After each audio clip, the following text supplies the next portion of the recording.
आता बातमी आहे सोलापूरमधून। सोलापूरचा वेता शेळके 66व्या महाराष्ट्र केसरी स्पर्धेचा मानकरी ठरलेला आहे। मुंबईचा पृथ्वीराज पाटील हा उपमहाराष्ट्र केसरीचा मानकरी ठरलाय। वेता शेळकेनं पृथ्वीराज पाटीलला चितपट करत वेता शेळकेनं आज महाराष्ट्र केसरी स्पर्धेमध्ये महाराष्ट्र केसरीवरती जे आहे ती आपली नाव जे आहे ते आपलं कोरलेलं आहे।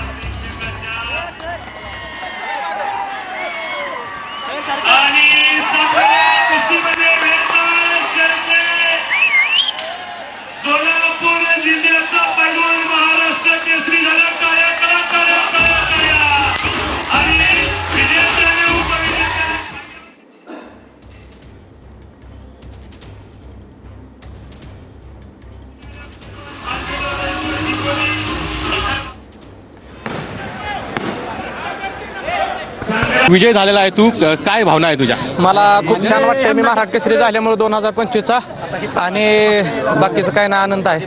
व्यवस्थित समजा प्रॅक्टिस चांगली केली त्याचं यश भेटलं मला, नाही का? आता किती आव्हान होतं तुला, काय वाटत होतं? मोठं आव्हान होतं नाही का पृथ्वीराज पाटलाचं। पाटील उपविजेता ठरला, मात्र त्यांनी तुला खांद्यावर उचलून घेतलं। मी त्याला खांद्यावर उचलून घेतलेलं नाही, तू त्याला खांद्यावर उचलून घेतलं। मित्र असल्यामुळे दोस्ती आणि कुस्तीत नाही का? मित्र होता चांगला माझा, नाही आणि ते 2022चा महाराष्ट्र केसरी आहे 7च्या दिवसात। पूर्वी अहिल्यानगरमध्ये स्पर्धा झाली होती, तिथे जरा वाद निर्माण झाला, तर तू कसं बघतोय सगळीकडे? मी बी खेळाय होतो तिथं, पण मी काही गोष्टीमुळे हरलो, दम लागून नाही का?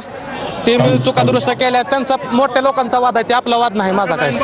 परिषदचा वाद असल्यामुळे ती काय आता 2 महिन्यात 4 महिन्यात मिटून जाईल, परत एकच महाराष्ट्र केसरी होणार आहे। आज सगळं कष्टाचं चीज झालं तुझ्या, काय काय श्रेय देशील? समजा आई वडिलांना वस्ताद आणला, माझे वस्ताद अर्जुन पुरस्कार काकासाहेब पवार आणि गोविंद पवार यांना, त्यांच्यापाशी 2013 पासून ते 2025 पर्यंत आहे। पुढचं ध्येय कसं राहील? 2028चं ऑलिम्पिक। कॅमेरा तुषार नंदुरसह कुणाल कट्टी, मराठी, कर्जत, अहिल्यानगर।